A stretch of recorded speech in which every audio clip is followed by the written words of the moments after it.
Nathan. Yes? Did you know that Ford has recently announced the brand new 2022 Ford Super Duty? And it's all electric? No, it's not. No, but they're actually making a few changes to the new heavy-duty truck. Well, from what I've seen in the pictures, the exterior looks about the same.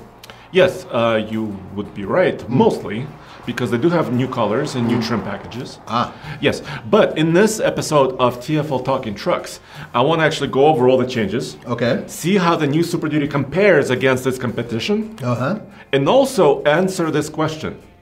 Did they do enough? That's a good question. Congratulations, you have now tuned into TFL Talk, where we discuss everything automotive, whether it's cars or trucks. This is the one place where you can be sure to get independent and honest reviews. Let's get back to the show right now. As many of you have pointed out on TFLtruck.com, Ford has already kind of wrapping up its 2021 model year order books. So if you're ordering a brand new Super Duty truck, you may get a 2021 still, but very soon you'll be able to get this, the 2022. All right, now there are differences, but from the outside it's hard to tell what those differences are, so why don't you take us through all the changes? Yeah, so they're showing basically here, and this is basically everything that Ford has given us. A few images, a few videos, and we do have a video on TFL Truck channel that laying out some of these features and options. But they're kind of taking some of their most popular packages, like the Sport, like the Lariat Sport, and applying it to other trucks. For example, the red truck you see behind me is actually a Tremor, which is a 2022 off-road package, right, on their heavy-duty truck. And now it has this red monochromatic look, Lariat Sport, which is pretty cool. Yeah, now what does the Sport give us? You know what? You get body-colored bumpers, grille, mirror caps, door handles, but you still have all the gear, right? So it's almost like a chrome delete. Yeah, which is my favorite, actually. Yeah, I agree with you. I'm not a big chrome person. Yeah. I mean, it looks pretty good. It looks aggressive. The wheels are black. The whole truck itself, already for those of you who don't know what the Ford F-250 Tremor is and everything else, it is kind of a direct competitor to the Ram Power Wagon. Big surprise with the shirt I'm wearing. But, you know, an off-road capable heavy-duty truck. Yeah, and true. And, you know, Ford kind of went a slightly different direction when you compare it to the Power Wagon, right? Because they're offering it in both F-250 and F-350. Correct. So you can get different kind of suspension packages there. And also, of course, a lift. You get a lift with a Tremor. And powertrains. And diesel and gas available. Yeah, that's the one of the major things with Ram is they do not offer a diesel option. But there's a lot more going on with this 2022 truck. Yeah, and it's mainly on the inside, actually, because they did keep the engines, and I specifically asked for it, is the 6.2 gas V8 still there? They said yes. So they have the 6.2 and the 7.3 and gas? the 7.3 still. So I'm, you know, the pricing is not available yet. So if you're wondering about, you know, what's the starting price, all this stuff, we don't know yet because this truck is coming, the 2022 model is coming in the summer. Right. And pricing will be available soon, just not quite yet. Right. But they, you know, announced, so the engines are the same, power ratings are the same. Same transmission. Same transmission choices. And then towing and payload ratings are the same. So if you were thinking, you know, Ram recently came out and they said, we can tow 37,100 pounds. I was kind of guessing in the back of my head that Ford would say, you know what, we can tow 37,150 or you know, 37,200 or something like that. Right, just or a couple extra pounds more so they could say they have more, which is what all the companies have been doing. Yeah, but for this one, they're not doing that. Okay. And you know, it's easy for us to sit here and say, you know, why don't you do it? But I'm sure it involves testing, suspensions. You know, it's not easy to just go out there and say, you know, I can tow more right now. So the question is, did they do enough? When it comes to the powertrain and overall capability, the answer is it's exactly the same as it was before.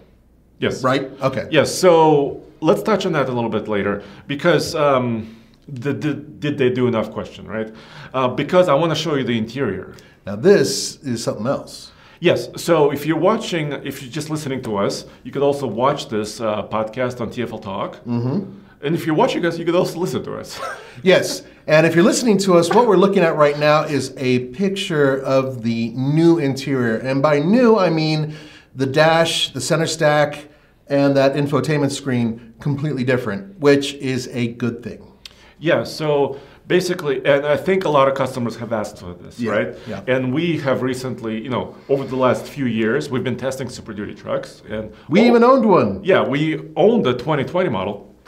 And some of the, this top trim of the center dash had a few kind of gaps in it, slight differences, right? It was one of my least favorite components of the interior. In fact, Ford F-150s, 250s, and whatnot, all of them had, for a while, in my book, the lowest of the low in terms of fit and finish, because they were all just slightly off. And it's not like anything would break right away. It was just, it didn't look great and it didn't feel great. And that was one thing I wanted Ford to address, and it looks like they have. Yes, and especially with this large screen, right? But it's not a copy of the F-150. No, it's different. The new F-150 just came out for 2021. And of course, Ford, I think, listened to the customers and all the pundits and critics, right? Right. And they made the materials a little bit different. They took more care with it, different designs. And they're doing something similar here, but not an identical copy. And there will be 3 screens available now. Okay. So the base XL will have a small 4.2. Yeah. Well, it's kind of a work truck. Right. Then if you move up to the XLT, it'll have an 8-inch screen. Which is pretty much what is standard on a lot of higher end trucks now. Yeah, so for example, if you look at GM, most of them have 8-inch screens. Right. Actually, all of them. Yeah, which is they don't go any bigger. Yeah, and then of course the premium system, right, is this 12-inch touchscreen with the latest Sync 4. If you're getting the other screens, the 4.2 or the 8, you're getting actually the previous Sync 3. Okay. Which is kind of interesting. Why don't they have Sync 4 everywhere? Across the board? Yeah. Might have something to do with the screen and the choices you're getting on the screen, some sort of or maybe software. the hardware itself, the computers. Right, or some hardware that we're just unaware of, yeah. So you have to pick and choose, right? If you love technology, and a lot of people do, the 12-inch screen has not only the new hardware, but also the new software. That's correct. So, and that comes with, over-the-air updates, capability, Wi-Fi capability, and all the latest features. Yeah, it's a good-looking screen, and I like the position of it. There are a lot of Ford products out there that I'm not particularly happy about the way they designed the screen. I don't know. The Explorer. The Explorer. That one looks like an afterthought. It looks like somebody put a pad there and just said, okay, quick and done. And it just doesn't look like it's very good craftsmanship. By comparison, this is much better. This setup is smooth, it looks good. It's different than RAM, which is, one is horizontal, the other one is vertical, and this is a vertical design. I like it. I also like the fact that a passenger can easily reach over and make choices, because God forbid I'm driving and my wife not make a choice for me or two or three. Right. So yeah, and you bring an interesting point. How does this compare to the competition? Right? Because RAM, as you mentioned, they do have those vertical screens. So it's basically a portrait orientation versus landscape in this case, a little bit more horizontal. I recently spoke with the chief designer of Ford trucks, Ihab Kaoud, and he mentioned to me that on that podcast, and you can listen to that as well, that they did research with their customers. And their customers, according to the chief designer, prefer this horizontal orientation. I don't know why. I think part of it has to do with, and I was often saying vertical versus horizontal. I meant it's wider with horizontal. Once again, the passengers can actually reach the screen and make choices. That's one thing. And the other is it's not sticking up, and it's not, look at the buttons. It's not getting in the way of any of the HVAC system that's below, which is really important for some people. Yeah, I think if you specifically, if you're looking at this image on this podcast, For example, the volume and the tune knobs are still below the screen on the Ford, not on the sides. Which I personally prefer. Yeah, and there's also like the station selection buttons, and then of course your AC and heater system. Yeah, all of that is right below it, and it's not moved off to the side or shoved way down. So I like the fact that everything is at hand, and once again, that wide screen makes it easier for your passenger to access as well. Yeah, so I think the interior update is really good, especially if you're willing to pay for this high-end system. Yeah. Which I imagine will cost a bit extra. I would imagine so. Yeah. Now, if you compare it to what Ram is doing with their heavy-duty trucks, Ram still looks a little bit more premium just in terms of pictures. We haven't touched this interior yet, so we can't say whether or not the components feel higher quality than before. It wouldn't take much to make them feel a little bit better because the older interiors were a little bit on the chintzy side. But when you compare this interior to General Motors, suddenly this is much better. I would agree. Yeah. I mean, GM, well, they just released, the 2020 was their update or major redesign on their next generation heavy-duty trucks, Silverado and Sierra. And they kind of reorganized kind of some of the controls, but they kept the screens about the same, about between 7 and 8 inches, right? And it's a lot of dark materials, a lot of black on top of black, different plastics. And even if you look at this Lariat picture I'm showing you now, it's got some, some lighter colors, some beiges, some silver, some dark, some... so it just makes it more airy and more inviting. And it looks a little bit more premium when you add different colors to it because it looks like they actually went through some trouble to add these components there. Whereas with General Motors, you're really talking about 2, maybe 3 different colors. The thing is about the colors aside, the overall design on the GM dash and the display and everything else looks dated now, especially going up against Ford and Ram. And I think functionality is king here, especially for these trucks. And GM functionality is still there. It's decent. The trailer brake controller is at hand, Yep. right? Some of the other controls are at hand. So it's not really a matter of real functionality in the GM trucks. It's just more of a kind of this inviting atmosphere or design, I guess. I disagree. I think that some of the controls and where they're located are very similar. When you're going from one dial to another, and sometimes you can confuse them because they're exactly the same size and the same component, basically. Ford looks like they've gone a different route, and almost everything is different sized, including your heating and air conditioning knobs versus your volume control knobs and stuff like that. That's actually kind of good because once you get used to the truck and you're basing it on feel, and you want to quickly make an adjustment, you're not worried about turning your heat up to 90 as opposed to turning your music up to 10. It is a major thing, and Ford is doing a really good job with it. I think they actually listen to their consumers, and they put on larger buttons, larger dials, which makes it easier if you're wearing gloves or in a cold climate to quickly go and move something and make it work better. I love that. I think it's great. Yeah, and especially a lot of these images we're seeing of this new interior in the Ford, it actually has a column shift. So, and that's how some of these manufacturers also differ, right? Yeah. Because GM uses column shift often in their heavy-duty trucks. Ram went somewhere else. Yeah, they went to dials. Yeah, they went to dials on a lot of their trucks. With really one exception. The only exception is the TRX, which has a proper, Yeah, the TRX has a center console. Yeah, which I like. Which is kind of a sport truck, high-performance truck, which is good.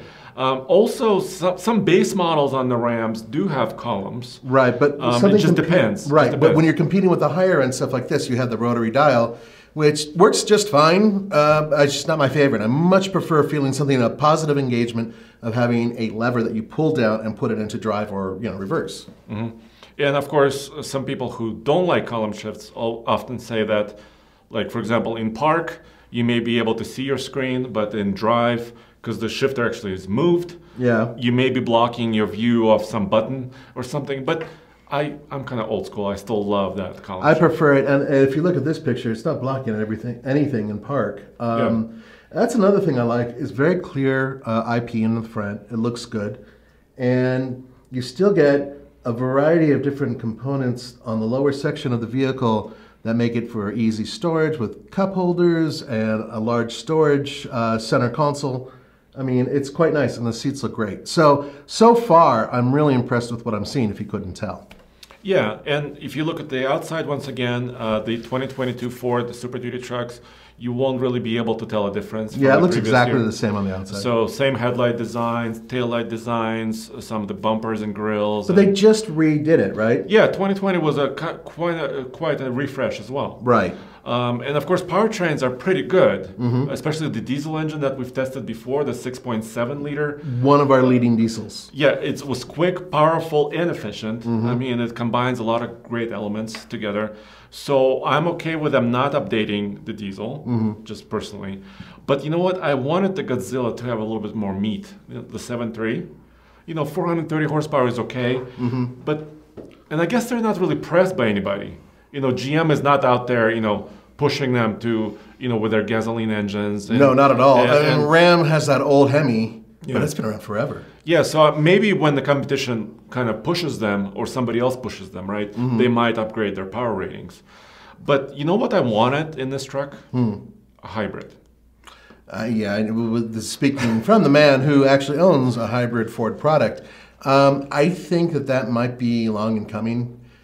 And perhaps Ford is working on something that will astound us, like something like a diesel connected to a hybrid system. Can you imagine how powerful and how efficient that could be in theory? Yeah. It could be amazing. But I don't think we're going to see anything like that anytime soon. That's a lot of engineering for what may not sell very well. There are a lot of people out there who are not convinced that hybrid technology is something that will last a long period of time. Right. They may like the power, but durability is still a question. That could be a big question. Yeah. So you know what? I don't see really a big V8 diesel hybrid because, I mean, you're already adding a lot of weight and technology all in one. And weight is the enemy sometimes, in these trucks. And if you put a bigger battery in there, once again, you're subtracting weight. But I could see this 3.5 EcoBoost hybrid because good torque. Yeah. Actually, the F-150 hybrid tow rating is 570 pound-feet of torque, which is more than 475 pound-feet of torque. I mean, the torque rating. The torque rating is higher. Yeah. So that could be useful.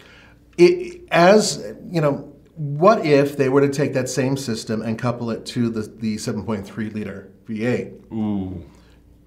The thing is about that V8 is we've tested it because we actually own one with that V8. It's a good V8. Yeah. It's got a great power. And a 10-speed automatic. 10-speed automatic, relatively efficient for such a large displacement engine. But if you were to add that hybrid system to that and then shove it into that truck, you'd be able to get really long range and power a work site. And these are work trucks at the end of the day. Many of them are, at least. Yeah. So being able to hang out with a bunch of roughnecks and actually fire up some tools or go out and fire up a campsite or a work site or tow trailers and power them whenever you stop, that could be a real plus with these heavy-duty trucks. So who knows? Maybe they're working on it right now.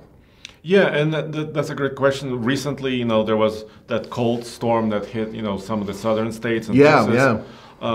And people came to like the hybrid systems because you could power a lot of their homes. There was one guy in Texas, I read about this story, who actually was powering 2 different homes, and at the same time he was able to still run like a separate small converter and power his laptop while he was sitting there, and he was able to run for several hours and power these homes. So basically he could turn on his truck with a full tank of gas at night, and by the next day he still had more than half a tank of gas. So he could run out and fill up again and come back and help him out again. It's incredible what these hybrid systems will do. Now it does depend on the battery size as well, though. Yeah, and also depends on the transmission because right now the F-150 transmission, the electric motor is actually built into it. Right, it's sandwiched. Yeah, so you can't just take a heavy-duty transmission like this and magically make it work. You have to extend the transmission. It's actually a little bit longer, right? You have to redesign the frame to accommodate for that. It's not quite as simple as it seems. Right. So the question is whether or not they're experimenting with this idea and doing something like that. But could you imagine, just in terms of futurescape, could you imagine adding, having the diesel and having this hybrid system? Could you just imagine the type of power you would put out and the range that you would get? the potential is incredible. Yeah, and usefulness, because you have 8-foot beds in these trucks. Right. Large beds, you can bring a lot of stuff. And also make it into an overlander of some sort, right? Powering your camper. Or now whatever. you're speaking my language, because towing stuff is you, going off road and overlanding is me. That's you. Yeah, and could you just imagine? But I think what we need to do is circle back now and talk about whether or not Ford's done enough with their 2022 model. Now, bear in mind, once again, they just last year, well, a little over a year ago, came out with this new design with the F-250, the heavy-duty trucks. So a lot of what we're seeing is updates based on that. So we weren't really expecting anything groundbreaking. Anything huge. Right. But I think people did want this interior. That's exactly it. So, and they got a lot of it, right, with a new center stack redesign. Although, you know what I'm not seeing? I'm not seeing like a little folding table, the center console. Oh, there's a reason for that. What's that? Because the folding table and all that stuff works with that electric gear lever. On the F-150? Yeah, except for all of them except for yours. Yes. Which is surprising that you didn't get that, but it's the one that you but wanted. I couldn't at the price. I couldn't get it. I think it was an XLT is the start to get that. I don't know. I don't know exactly how you can enter into that. The folding gear shifter and then the little table. But my truck, the XL, I have 6-person seating. Yeah. So the bench. But you have the fold down thing. Yeah, and actually there is an optional thing for a little plastic extension for a table. Yeah. I just didn't have a code. When I was ordering my truck, I couldn't order it. Not to mention the fact you were already over 50 grand into it. Yeah, so I can buy a separate table. Yeah, just hook it up there. But okay, other than that, and I just don't have that because I think it has to do with the transmission setup in general. But in terms of, did they go far enough? Did they do enough? I think they did, because they built an interior that people were asking for. They already gave everybody the powertrain that everybody wanted, so now you have several different options, a couple gas and, of course, the big diesel. And on top of that, you had the new interior. Now you have the new interior, which really addressed most of the issues that we had an issue with. I said issue twice, but you know what I mean, guys. Okay. Yeah, and I think they really did do that. And kudos to Ford. Could they have done more? Absolutely. I think that the look of it is still kind of mellow, and I prefer what Ram is doing because theirs just looks really premium. I mean, in terms of aesthetics, but they've definitely leapfrogged way over General Motors in terms of overall design. And my opinion is that they could have done more. I don't think they quite did enough for this model year. And let me explain a little bit. Yeah, please. Love the interior. I think that's great. Love the diesel engine. I think their diesel engine is a gem. Yeah, it is. Right? But you know me, I kind of want every manufacturer to be the best ever, right? So I want a little bit more torque and power from the gas V8 engines, right? That's what I kind of wanted. The hybrid system, yeah, that was a wish list. Yeah, that's dreaming. That may be a couple years away, right? Which is okay. I think Ford needs to see the desire from their patrons before they actually do something like that. Yeah. And then I also wanted them to kind of beat their chest a little bit more on the towing ratings. That's kind of what I was thinking they might do. So did they do enough? Oh, we didn't actually talk about some other packages that they had. Oh, there's a couple other packages, aren't there? A black appearance package that they're going to have. And they moved it lower into XLT. So before then, it used to be, was it Lariat? Yeah, I think it was Lariat and above. Right. And now it was so popular with the blacked out look, the grill, the lights, the wheels, yeah. Some of the badges, all this stuff, that they're actually moving it making it a little bit more affordable, moving it into the XLT. That's actually, I think it's a pretty good idea. I mean, people want it. So that's good. I don't personally really find that black package to be that great. I think it's okay. But some people do dig it. What else was there? Well, and then, they mentioned the 4.2 screen is still available, the 8-inch screen is still available. And I'm thinking, the trucks are getting more and more expensive every day, yeah. right? Every generation, every year, every model year is getting a little bit more premium and expensive. Maybe move away, delete the 4.2 screen. I know it's a base, work truck screen, but even like in my work truck, XL, that I purchased, the F-150, it kind of feels good to get into it. It's a basic truck, but I still have a large screen. Right. You know, it's like I did pay a lot and I feel like I'm getting a little bit more. That's kind of what I wanted to see from this truck, you know, kind of simplifying the options, because there are too many things going on, too many screens, too many, you know, you see what I'm saying? I get you, but what if you're building 10,000 trucks, let's say, and those trucks are, each one of them is a couple $100 cheaper by putting in this 4-inch screen. After 10,000 trucks, you're getting a considerable return on your investment, because the people who are buying them are only using them as work trucks, really don't care about having a nice screen. And then you go up to the next level. That actually might make it less expensive to put that 8-inch screen in your truck. That's true, and I think fleet buyers, that's exactly where I'm going. Giant fleets, probably, you know, they would rather remove all the buttons. Right. You know, air conditioning, delete, man. Who needs it? Cruise control, remove that. Yeah, get rid of all the stuff. Yeah. Which is what they used to do with every truck maker, major truck maker, is that they had a very basic model that was much less expensive, you know, manual roll down windows, AM radio. Okay, I dated myself there, but you know what I mean. So that, I think, is the point of having it. That lowers your entry level, so you have a less expensive truck. Even if you're saving a couple $100 here and there on little, you know, gadgets and gizmos, I think that overall makes for a less expensive truck for an entry price. Yeah, but like I said, you know, I did want a couple of those items to be improved or enhanced or, you know, changed. But at the same time, I realize the cost behind it. Yeah, right. You know, recertifying a brand new engine rating, that's not easy. No, that takes a lot of work. Yeah. And the more I learn about it, it's crazy. And if you're changing weight or height or something else, you have to crash test these vehicles. And you have to get SAE and all that to sign off on whatever your new numbers are. Yeah, it's a lot of stuff. And even the new interior is not easy. No. Right? If it was easy, you know, other manufacturers would be putting in new interiors left and right. Right, and we are talking about one of the largest manufacturers on the planet. And in order for them to do this interior, it had to go through safety scrutiny. It had to go through various types of testing and all that. So it's not just, you know, snapping your fingers and making it happen. But I think that you and I differ. I think this is just enough, and this is what the people are asking for. And you're saying, no, there's a little bit more they could have done. I always want more. I guess that's the point.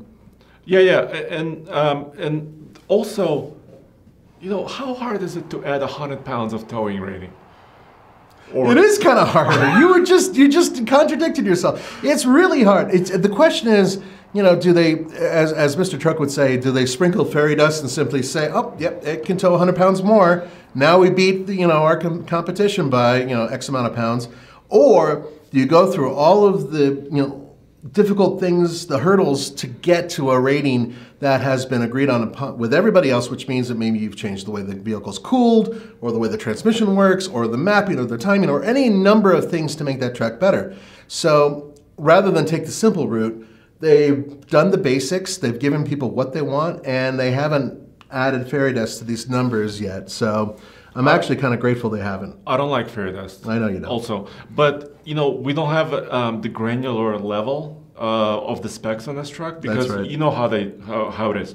If you get a two-wheel drive, it tows different from a four-wheel drive. Right. If you get larger wheels, it actually tows different. Yeah, different tires. Right. So we don't have all the granular kind of ratings for each model, each variation, each configuration. So what I'm hoping Ford did is maybe stepped up some of the towing ratings on some of the more popular configurations, right?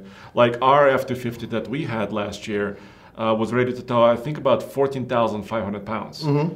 If they move that up, you know, it's not that, you know, high-level 37,000 pound number, but if they actually moved up the numbers that matter to most people, I think that's key. So in other words, if they made that truck tow, say, 15,000 pounds. Yeah, and a lot of people buy that truck, right? Okay, so how much engineering is required in order to get that truck to that level? I don't know. It might require a different transmission, different rear end. It may require different tires, a different setting on the front end with aerodynamics. There are so many things out there that are required in order to get to that level. I think that it's a lot to ask for. But you know who else did that recently? Who? GM. Oh. Well, for 2021, they upgraded their 3-liter diesel ratings on their light-duty trucks. They upgraded some of their heavy-duty trucks by about 500 pounds. And they actually, in their press releases and explanations, they did say, you know, we changed maybe the tires, the brakes, and then they had to rerun the whole cycle. You know, the testing cycle, they had to go to Davis Dam and Colorado to the I-Gauntlet, right? And retest all those vehicles, but they put in the work for a reason, right? They wanted more towing. Which makes sense, and that's what every major truck maker has to do. They have to put in the time and the sweat in order to make it happen. And who knows what they're testing right now? I'm sure that everybody's aiming for a higher level, but in terms of the interim, what you're creating just within 1 year from when the truck was, has debuted to what they're doing now, in 1 year they have improved the interior, they've given us different colors and some different packages, which I think is pretty good. Okay, yeah. So here's a question to you guys, the listeners and viewers. The viewers. Is this enough to make you wait for this truck? Right, so this truck will be available in the summer of 2021, so it's still a few months away. So are these changes, let us know in the comments. Yes, please. Yeah, are these changes enough so you can wait a few months to get this one?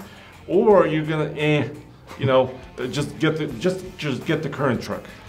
Or a different truck, and Yeah. why? Yeah. Why would you choose a different truck? So we're really curious about all that. Now, guys, it really helps if you do leave the comments below because we do read as many as we can, and we try to answer a few as well. And you can also get a hold of us at ask@tfltruck.com. You can send us, the truck you own or your story about your truck. We'd love to see pictures. And of course, comments and features and, if you want us to improve something. Yeah, and if you're viewing this on YouTube, please hit that subscribe button. It helps us every time. Yeah, because we're trying to grow our, not just our premier, truck and off-road channels, but this channel is very important because we can interact on a different level. That's right, guys. Thank you so much for joining us. See you next time.